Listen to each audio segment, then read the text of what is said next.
hppodcraft.com.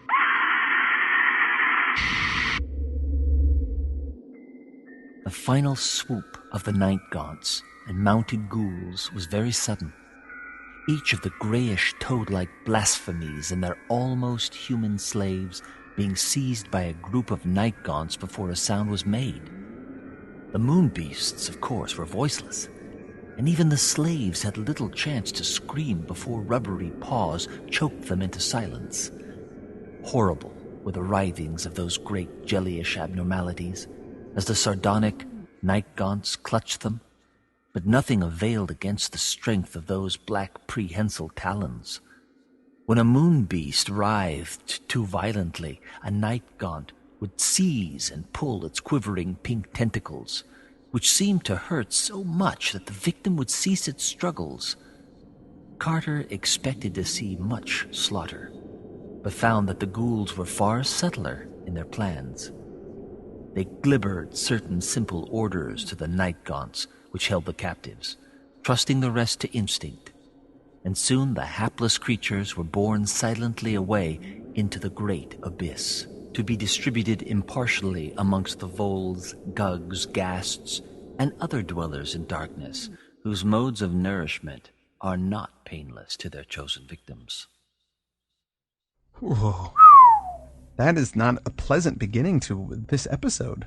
Not pleasant, but very exciting. Yeah, very exciting. This is the fourth part of H.P. Lovecraft's The Dream-Quest of Unknown Kadath. You are joining us here at the H.P. Lovecraft Literary Podcast, where we're discussing said story. I'm one of your hosts, Chad Pfeiffer. And I'm your other host, Chris Lackey. And we're here at hppodcraft.com. When we last left you, Carter had gathered up a bunch of ghouls who have a treaty with the Night Gaunts, and he had said to them, look, the ghoul buddies that I had that had accompanied me on an earlier adventure have been captured by the moon beasts and they're being tortured. So we gotta go over to where that camp is and we gotta wreck these moon beasts. That was in the city of Sarkomand, or close nearby where that camp was. So the ghouls and the Night Gaunts and Carter, they all got together. They went up there and they just kick ass all over the moon beasts. The moon beasts were not prepared to deal with this Night Gaunt / ghoul invasion, and the Night Gaunts just basically took them away and dropped them off to be eaten by other monsters. It's very creepy. Obviously, the Night Gaunts themselves don't eat anything because they have no mouths. They just pick them up and they tickle them and they drop them. They drop them. They're really, man, Night Gaunts are so cool. They're pretty neat. The very definition of the strong silent type. Right. So the ghouls that were rescued were able to find out exactly what happened to them. Yeah. And Carter finds out that they went to Dilathleen and were, asking around trying to get passage to there. And they also... Yeah, on his instructions. He said, go to Dilathleen, look for this slant-eyed merchant, and he can help you get to Sarkomand where you can get back home. Right. And then, of course, they run into some merchants, and the merchants give them some wine, some booze. Yep. They get them drunk. Of course, Carter didn't tell them anything about, hey, watch out for these guys if they try and give you some wine, because that won't work out for you. Yeah, they got shanghaied too. Yeah, and got slipped some Mickeys. And they got taken to the Moon Beast, and the Moon Beast, I guess, don't like ghouls very much, and decided they're going to torture them for a while. And the ghouls were trying to pretend to be humans too when they were doing this. Right. Yeah. Well, I mean, the ghouls are pretty inhuman, so they were, in disguise, but obviously not. The disguises weren't that good because. Right. It worked for Carter. He was able to disguise himself as a ghoul, but going the other direction is not. No. I just imagine these guys with dog faces and little mustaches. No, nobody's falling for it, man.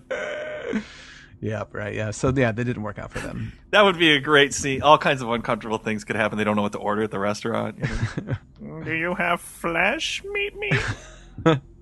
What kind of flesh? Rotting dead human flesh? We'll be right back with the ghoul cops. So the ghouls are really fired up still, even though they just beat ass all over these moon beasts, and they want to go out to that rock, the Howling Rock that we mentioned in the last episode. Yeah. And that's where the men of Lang, those Pan-like men, they get sort of taken away from Lang by the moon beasts who enslave them, and that rock is sort of their port, where they I don't know, chain them up and get them ready to take them off. Train them to be good slaves or whatever. Right. But it's a stronghold for the moon beast. And the ghouls are hungry for blood, and they say, you know what, since they did this to our brothers, we're going to take out this whole port for them. This whole thing, we're going to strike a blow, and they are going to feel it. Yeah. That's That's pretty intense. It is. And the night gaunts, unfortunately, they don't like flying over water. No, they hate it. They can't stand water. Which I found interesting. Carter says, well, check it out. This black galley is still here. Let's take that. And the ghouls go, well, hey, what do we got? It's a galley. We don't know how to work a galley. We're ghouls. We don't know those things. And Carter goes, hey, let me show you. I'll show you how to row. That's such a great moment in the hero's journey, when he has to train everybody to do something. I'm going to teach you all to fight. You always cut to that scene where everybody's doing kung fu together or like learning how to fight with a spear together. Right, yeah. I'm thinking of Army of Darkness right now. I am thinking of Army of Darkness as well. And the ghouls also that are on board of the ship, they dress up like merchants. They get in disguise. Oh, yeah, that's right. They do, don't they? Yeah. Oh, and I'm sure that didn't go very well either. They put everything on wrong, They're the worst at disguise, the ghouls.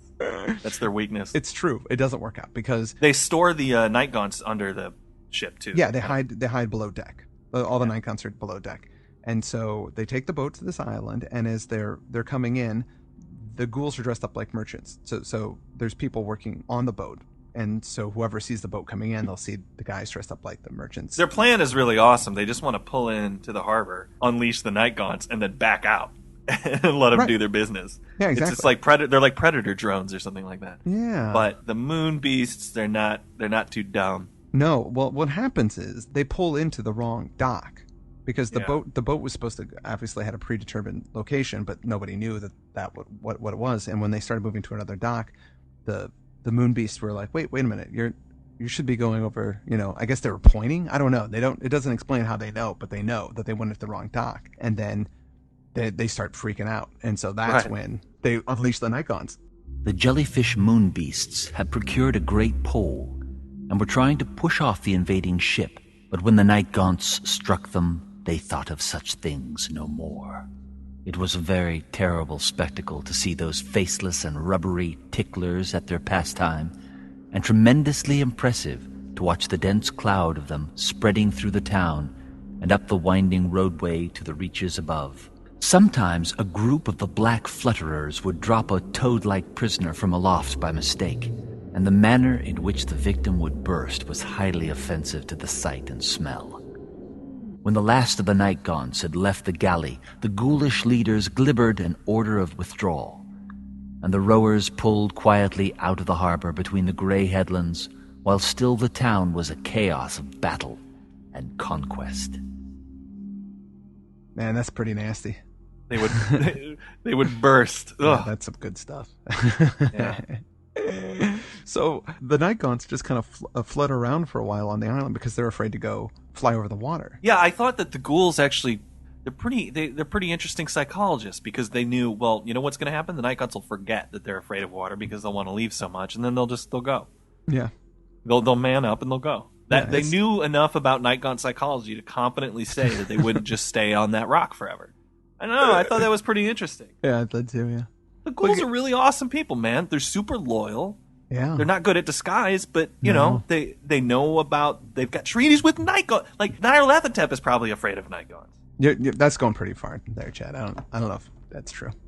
Well, all right. But a surprisingly large group of mythos characters are afraid of night gaunts. That's all I'm saying. Right. And the ghouls, I can't believe the ghouls have a treaty with them, and they didn't just hoard them up and say, "Let's take over Boston." You know, if they have that kind of arsenal of monsters that they could unleash on people, right, and they're not using it, that makes them all the more cool. Yeah, they're good guys. I mean, they just want to eat dead things. I mean, who's that hurting? It doesn't hurt anybody. So they just wait around for, they don't want to get involved in taking over stuff and killing things. They're just going to wait for people to die, and everybody dies eventually, and then they eat them. Yeah, you're right. Yeah, not a big deal. Salt of the earth. The night gaunts do scram. They man up, and then they pull the Black Galley in back to the harbor, and Carter and the ghouls, they get up and they just kind of ransack the town. It's funny, the ghouls, speaking of their simple-heartedness, the ghouls, they find a bunch of jewels and they taste them, and they go, meh, these don't taste good. What do I need them for? They taste them. Yeah, they do. Right. They don't want. I know. Yeah. They also find some spears and some javelins, which ghouls usually use weapons. And Carter's like, oh no, you guys should take these things. These will come in handy. And they also find altars to other gods, to the other gods. Yeah, which is so these moon beasts are definitely in cahoots with the other gods, not the great ones. Not the great ones, right? But the the ones that exist outside of Earth, the crazy, strange ones like Azathoth and Nyarlathotep and all that stuff. No, there's a great line there too where Carter refers to the ghouls as his unlovely allies. my new band name for the week. So a new Black Galleon shows up while they're busy about ransacking. So the sentries see it, and then Carter says, okay, here's the plan. Set up a line of defense. They set up this line of defense at the dock. The ship starts to pull in, and they say, oh, wait a minute. This isn't the way things should be. There's a ton of ghouls. The ship gets wise. With weapons. And so they decide to pull around to the other side of the island. And Carter knows, they're going to try and land on another part, and we got to go block them. Yeah, so the boat pulls over to one place, it drops off a party, it pulls over to another place, it drops off another party, and then it pulls back out to sea. So Carter says, all right, I'll get in the galleon, I'll chase off the other galleon. Right. And then he organizes the ghouls into a couple of parties to do battle, three right? parties. Yeah, two. He sends one over to the first group, another to the other group that's on the other side of the island, and he keeps one group at the city, the village where they're at, just as kind of backup in case the galley tries to land again. Right. Tries to go around them and land. And the first party just rules. They totally kick ass. They defeat all the moon beasts or the almost humans that have come off the boat. Yeah. But the other party needs reinforcements. So he sends some people from the village, the backup zone. They go to support. But then also the first group that kicked ass comes around the other side and surrounds this other group, and they're able to totally rock him. A few moon beasts do escape, I think, in their galley. They finally take off, but they kill everybody on the land. They decide, well, that was great. We did a good job, but we should really get clear here before more galleys show up. And one detail, I felt really bad because about a fourth of the ghouls got killed in the battle. Right, yeah. One of the cool things, though, is he says that the ghouls didn't eat their wounded, because typically that was the practice before, is that if they were wounded, they would eat them. But Pikmin has discouraged the old ways and has kind of brought this new kind of kindler, gentler ghoul, so they tend to the wounded and help them as opposed to just killing them and eating them. So, at first I felt bad that over a fourth died, but then when I read that, I didn't feel so bad. Well, as cute as these guys are, they're still a little... Yeah, they're still ghouls. They're still monsters. Well, the funny thing that comes out of this whole battle is that Carter feels like he's owed something. Yeah, well... Yeah, he does feel like he's owed something, but... First of all, they sail back to Sarkomand. Yeah, they get in the galley and they go back to Sarkomand. And then, they're ready to part ways because the ghouls don't have the night gaunts anymore. So they need to, get back in, be able to get back down to the ground. But they're very thankful for Carter. Yeah. They're so happy that this has all happened, and they feel like they owe him something. And that was so puzzling to me because they wouldn't have even gone to war if it wasn't for his quest. Yeah. I mean, he caused all of this. Those ghouls getting tortured, the fourth of the ghoul army that just got killed just now. I mean, that's all on him. Yeah. But for some reason, they think, hey, thank you so much. And he says, yeah, you owe me. Well, no, come on now. He's a little bit more like, hey, I want to ask a favor of you guys. Could you give me, some night gaunts and a couple of ghouls to back me up when I go talk to the other gods? True. He only asks for like 10 or 15 night gaunts. So Pikmin and the ghouls kind of go, hold on a second. They all huddle up and they come back and they say, hey, dude, since you helped us out so much, since you've been so awesome, we're all going to go with you. Yeah, we're all in. That's awesome. A little crazy, but awesome. Yeah. Well, he tells them his plan. He tells them, before they agree to it, he says that, there are these Shantax that will try and stop us, but night gaunts, they scare the crap out of these Shantax, so they're not going to be able to bother us, so we're going to be able to get in. So the guys have no fear. They say, let's do it. Let's all go. And the night gaunts start showing up. The ghouls assemble. And I think the night gaunts just start flying off with a couple of ghouls, or they all start flying off way high past Lang. They do scare off a Shantac. A Shantac comes by to check them out and then goes, I don't like this, and runs away. Or flies away. They decide to go over the desert, the cold waste, and they fly past those mountain statues that we'd seen before. Mm-hmm. And they keep going. It gets darker and darker. And then the stars emerge, which, as they keep going northward. They see all these sort of shapes floating in the distance at one point. And they don't really know what it is. They wait for a gap in the mountains to catch it. They wait for kind of a gap in the mountain range to see what it is. And you remember that in the last episode we talked about these mountain ranges that look like giant heads with hands kind of pushing off. Like big giant mountain size. Yeah. warnings. This is what those are, and they're getting a closer look. For another minute, suspense was keen. And then the brief instant of full silhouette and revelation came, bringing to the lips of the ghouls an odd and half-choked meep of cosmic fear, and to the soul of the traveler a chill that has never wholly left it. For the mammoth bobbing shape that overtopped the ridge was only a head, a mitred double head, and below it in terrible vastness loped the frightful, swollen body that bore it, the mountain-high monstrosity that walked in stealth and silence, the hyena-like distortion of a giant anthropoid shape that trotted blackly against the sky, its repulsive pair of cone-capped heads reaching halfway to the zenith. Whoa. So it's the actual mountains. The statues are moving in their bodies. Yeah, they're not statues. They're just giant flippin' monsters. Yeah, what are they? Tentacle heads? They freak out the ghouls. The ghouls are freaked out by it. Right.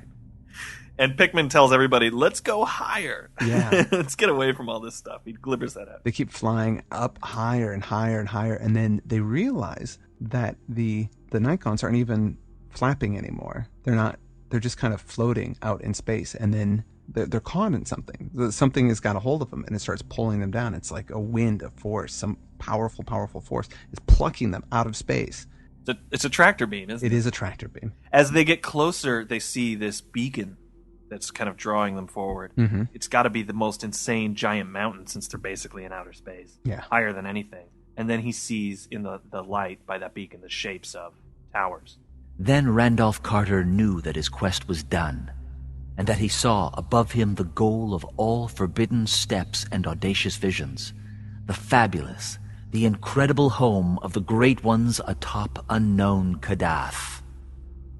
He's here. This is the Onyx Palace. Yeah, he's made it. This is where he's been trying to get the whole story. So they go straight on through that current to the Onyx Castle. Yeah, and they're being pulled. They're being pulled in. They have no control at this point. Vaster and vaster loomed the tenebrous towers of the nighted castle above, and Carter could see that it was well-nigh blasphemous in its immensity. Well might its stones have been quarried by nameless workmen in that horrible gulf, rent out of the rock in the hill pass north of Inganok. For such was its size that a man on its threshold stood even as an ant on the steps of Earth's loftiest fortress. It's big. Yeah, it's flippin' gigantic. And the beacon is a window, actually, in one of the towers. They flow through a gate and a courtyard, and suddenly they're just sort of in the throne room. This gigantic, huge, crazy, big throne room. And they're just, kind of sitting there. Now, Carter's idea was to get in front of the other gods and say, hey, look, I got backup with me. I am somebody that you need to reckon with. You should listen to my request. I'm not just some chump. I'm a dude who's I've got the ghouls. I've got the Nigons with me. I'm important. Listen to what I say. But that's out the window, man. Because obviously the other gods don't give anything about these. They just pulled him in with this magic tractor beam. Right. So he's not in a position of negotiation right now. But now he saw that supernal Kadath, in its cold waste, is indeed girt with dark wonders and nameless sentinels, and that the other gods are of a surety vigilant in guarding the mild, feeble gods of earth. Void as they are of lordship over ghouls and night-gaunts, the mindless, shapeless blasphemies of outer space can yet control them when they must. So that it was not in state as a free and potent master of dreamers that Randolph Carter came into the Great One's throne room with his ghouls. Swept and herded by nightmare tempests for the stars, and dogged by unseen horrors of the northern waste, all that army floated captive and helpless in the lurid light, dropping numbly to the onyx floor when by some voiceless order the winds of fright dissolved. So yeah, it didn't quite work out for him. Nobody is in the room. Completely empty. But then there is a blast, a trumpet. A demon trumpet. A demon trumpet, or a daemon trumpet. I'm not sure how that's pronounced. A daemon trumpet, and all of a sudden Carter is alone. The ghouls and Nigons are just gone. Feel good?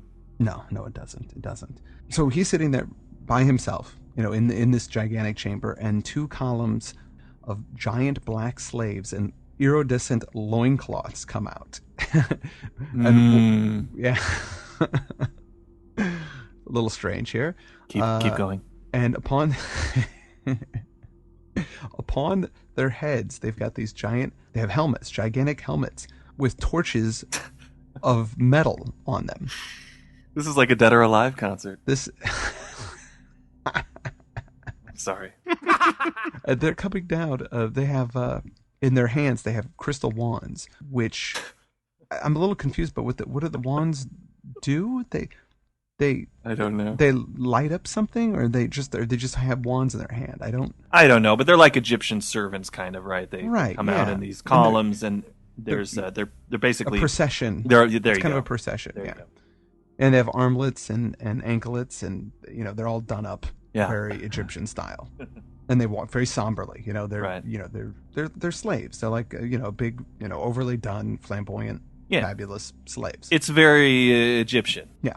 Then down the wide lane betwixt the two columns, a lone figure strode, a tall, slim figure, with the young face of an antique pharaoh, gay with prismatic robes and crowned with a golden skent that glowed with inherent light.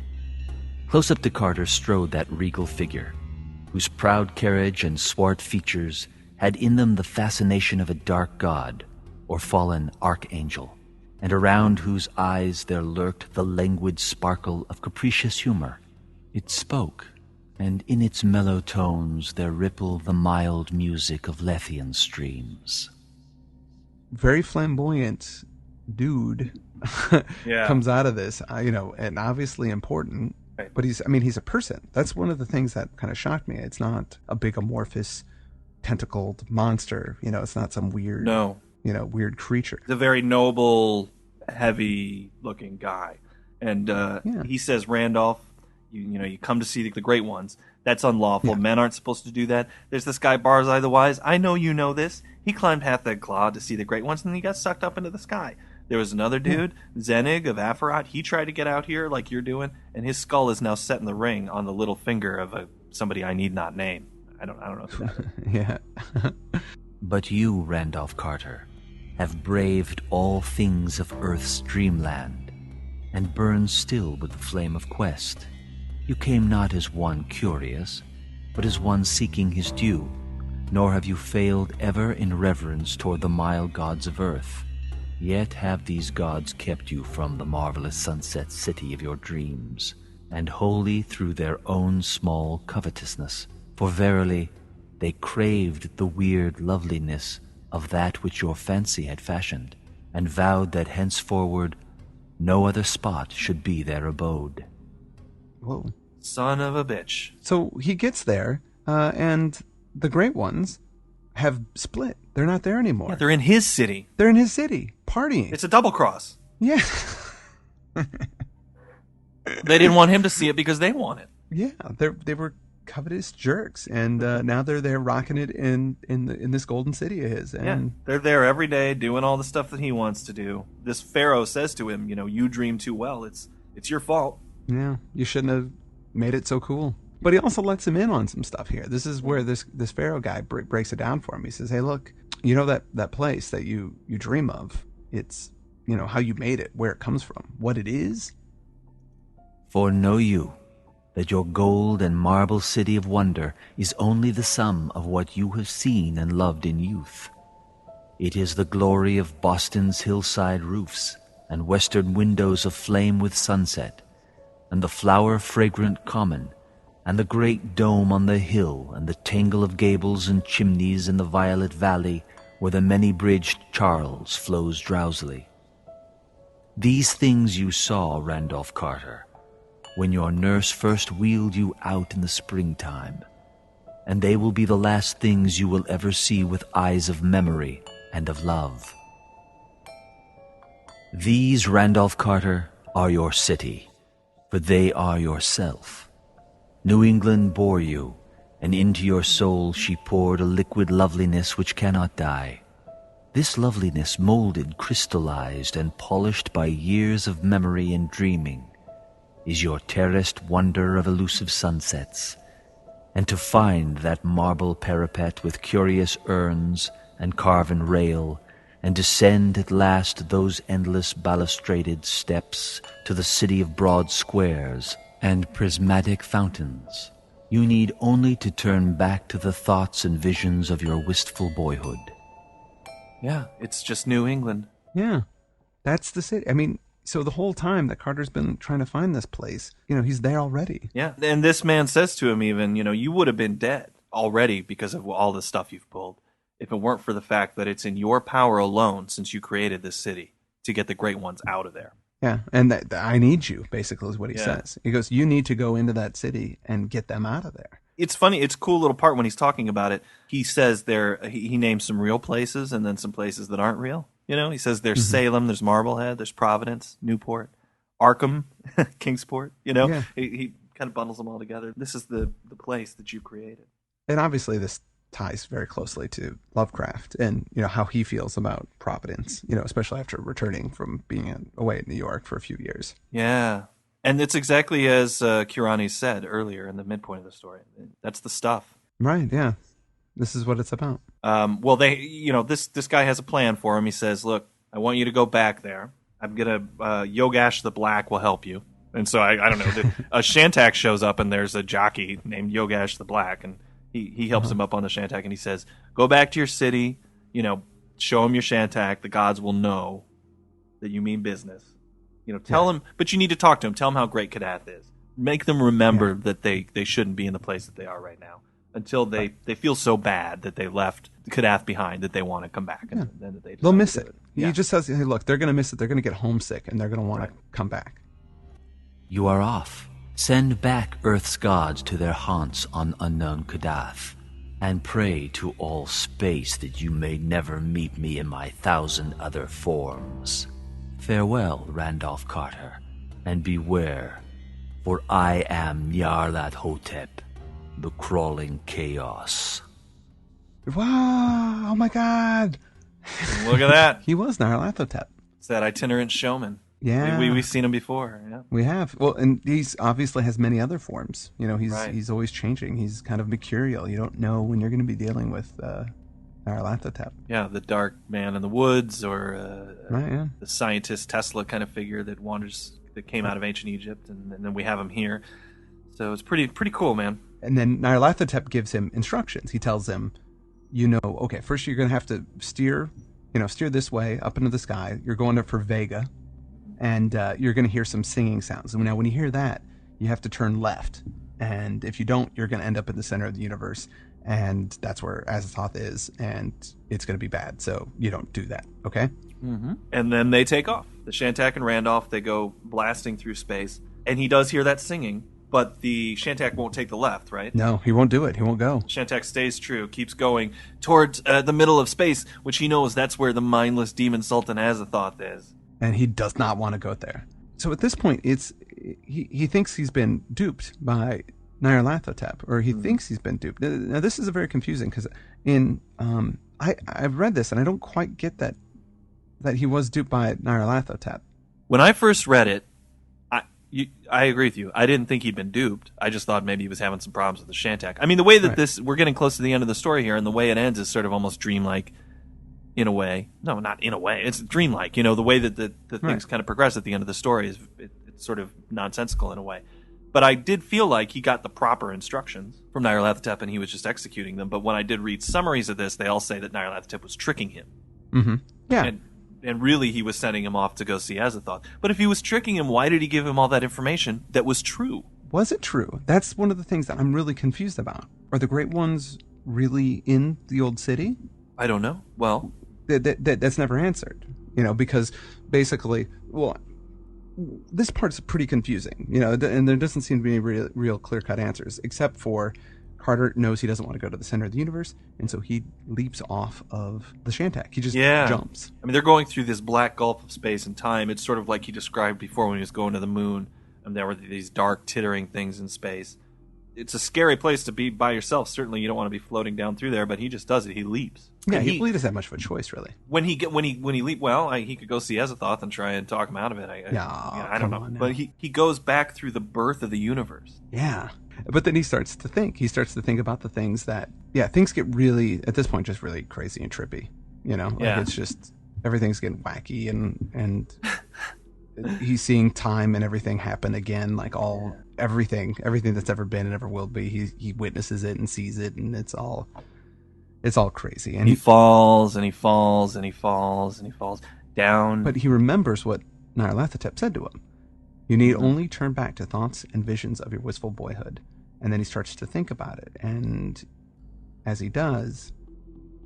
So to the organ chords of morning's myriad whistles, and dawn's blaze thrown dazzling through purple panes by the great gold dome of the State House on the hill, Randolph Carter leaped shoutingly awake within his Boston room. Birds sang in hidden gardens, and the perfume of trellised vines came wistful from arbors his grandfather had reared. Beauty and light glowed from classic mantel and carven cornice, and walls grotesquely figured, while a sleek black cat rose yawning from the hearthside sleep that his master's start and shriek had disturbed. And vast infinities away, past the gate of deeper slumber, and the enchanted wood, and the garden lands, and the Serenerian sea, and the twilit reaches of Inganok, the crawling chaos, Nyarlathotep, strode brooding into the onyx castle atop unknown Kadath, in the cold waste, and taunted insolently the mild gods of earth, whom he had snatched abruptly from their scented revels in the marvelous Sunset City. It sounds like the plan worked out. Yeah. The gods fled the city because Randolph showed up, and he woke up and he's back home. It's Wizard of Oz. Well, that, ladies and gentlemen, is the end of the story. That is the end of the story. Woo! Wow, we did it, Chad. Yeah, we did it. 4 parts. That's the longest we've done over one story. It really is. And it felt... You know what? I got to say this. I dreaded this one from the minute we started this podcast, and then I wound up really enjoying it. It was tough to sit down and read through the whole thing, but I enjoyed it. There was a lot. It's so psychedelic and crazy. Yeah. There's a lot of neat stuff, and there's some interesting ideas. And one of the things that I kept going back to is that Lovecraft, this is basically a first draft. Like he never intended this to be published, and this is just something he wrote. And then he kind of was like, well, I don't really want to go through with it. I'm going to go write something else. And if you keep that in mind, it's pretty cool. It's kind of interesting. There's some really neat stuff. Yeah. But as a story, as something you would sit down and read just to be entertained, I don't. It's not. It isn't that. It's not. Yeah. For a common reader. I mean, if you're a Lovecraft fan and you really, are into this type of thing, then I'm sure it'll appeal to some people. But generally, I would never recommend this story to anybody. No, I mean it's more like a treatment, private outline, you know.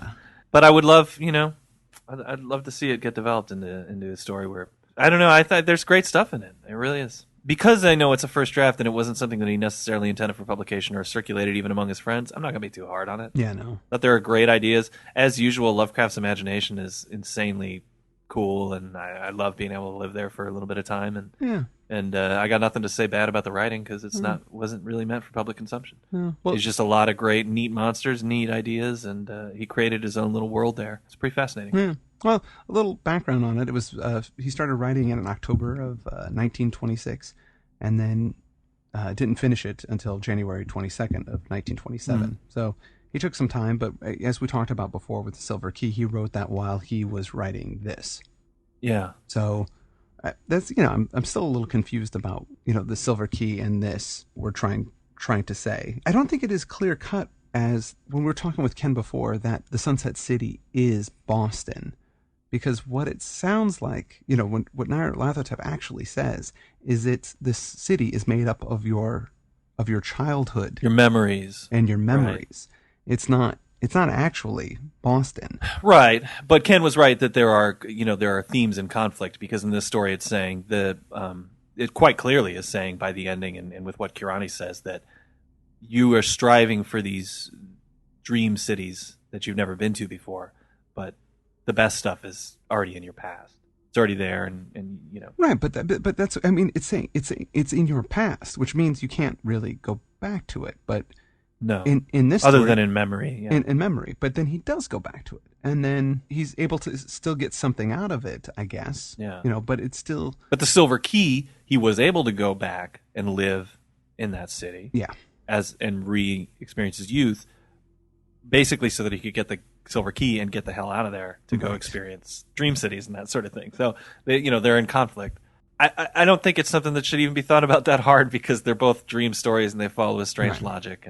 And this wasn't published until after Lovecraft's death in 1943, and it was in an anthology which was Beyond the Wall of Sleep. Obviously this never saw the light of day until after Lovecraft died, and was found probably by Derleth, I'm guessing. That's an interesting time to have published a story with so many different states going to war, huh? Yeah. 1943. Right, yeah, absolutely. That's right in the middle of the war. It's actually probably a better time to publish it, yeah. Some people now were talk about, possible influences that this story might have gotten. And have you ever heard of William Beckett's Vathek? Well, I've heard of Vathek in the context of the story. Right. That's it. I haven't read it, and Yeah. I don't know much about it, but Yeah, it's apparently very similar. Yeah, it's similar, and it's very Arabian adventure story kind of stuff, which Lovecraft was, super into that, Arabian Nights kind of business. And that was, Right. I mean, that's an old, Vathek is old. It's 1786. And there's also mention of John Uri Lloyd's Etidorfia, or Eddydorfia. That was in 1895, so that's sort of like around, kind of Jules Verne sort of stuff. It's a Hollow Earth story. Oh, okay. About how there's this whole kind of other world that exists in the center of the earth. There's this whole other thing. And there's a few stories. Journey to the Center of the Earth is just similar to this too. They go deep down. Actually, there are parts of this that are very much like that, because Carter goes down some burrows and drops into these subterranean worlds, and that happens. I mean, in Journey to the Center of the Earth, there's actually an ocean down there. Yeah. There's a whole civilization. There's gigantic animals and gigantic people, and there's this is Lovecraft's version of what a lot of genre and pulp authors did, which was take a hero out of normal mundane settings and put him in a strange land where, that's what Avatar is, right? I mean, it's a story that gets told over and over and over. Right. And then, of course, maybe there's a little balm, in this story too. Wizard of Oz. Oh, definitely. Yeah. Actually, I think Wizard of Oz, thematically, is sort of the same story. It's really very similar, and I don't know if Lovecraft ever read any of it. He doesn't mention it in any of his letters. I'm fairly sure he did. It would seem that way. Well, especially hearing that last paragraph again when he says that the black cat kind of wakes up. Right. When he wakes up. It's almost like, and you were there? Yeah. And he looks over and there's a little pet frog and he goes, and you were there? And there's just a naked guy in the corner eating a bone. And you were there? Wait a minute. Well, what's another weird thing that they do in this story is that it takes all the old stories like the White Ship and the other gods. It takes Polaris. It takes, these things that are supposedly set in Earth's ancient history, but it transports them into the dreamlands. Right. Which is strange, because they were in Earth's ancient history, but now they exist in the dreamlands, or is he... I don't know. I was confused about the ghoul thing. Are the ghouls down there when they're sleeping? Yeah, or do they actually physically enter into the dreamlands? Do they cross over in a physical way? I think just in my understanding of it, From Beyond is actually an important story to me, because it talks about these other dimensions. I think that we have there's just access points, and for humans it's going to sleep. But for other people it might just be another dimension they walk into.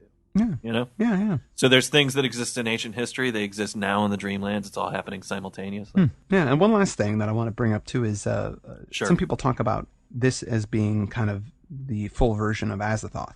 Ah, right. That fragment, like the fragment was sort of the kernel for this whole story. And it makes sense. Definitely. Well, I never thought that I would get through it. I got to tell you, I put it down a couple times, but I'm glad we did. And I am going to be thinking about this story for the rest of my life, I think, in one way or another. Just things about it will probably pop up occasionally. There's definitely parts that really resonate with me and are super interesting. And they're very inspiring, frankly, that I want to take these things and do something like that or different or borrow it. Well, Chris, I think it's very late there for you. Yeah, it is. I'm recording late. It's almost 1:00 in the morning for me. Yeah. But Chad, you are going on vacation. Yeah, I'm boarding a black galleon off up to Alaska to see my wife, who's been doing a show up there. So I'm looking forward to that. I'll be gone for about a week. And Chad, I'm going to be flying on the back of a night gaunt to the land of Cyprus. Right. Woo. Sounds cool. Yeah. Well, we'll have a little downtime then between this last episode Yes. and our next episode, which is going to cover another lengthy novel, The Case of Charles Dexter Ward. Yeah, get excited for this one because this is a great one. That's going to be good stuff. So we'll be off for a week or two. Yeah. We'll keep things updated on Facebook and on the page. Yep. And I want to thank Lance Holt for, again, just knocking it out of the park and for sticking with us on this very long story. We record these things and we get the readings together and we send them over to the readers, and they have very little time to get the stuff done. Yeah. And Lance has been a champ turning it around and getting it to us. Absolutely. And we really appreciate it. So So thank you so much. Thank you so much, Lance. You did a great job and you've been super helpful, and I wish I could kiss you. Sounds good. With that, I want to wish everybody sweet dreams, and we'll be talking to you soon. I'm Chad Pfeiffer. And I'm Chris Lackey And this has been the H.P. Lovecraft Literary Podcast. at hppodcraft.com.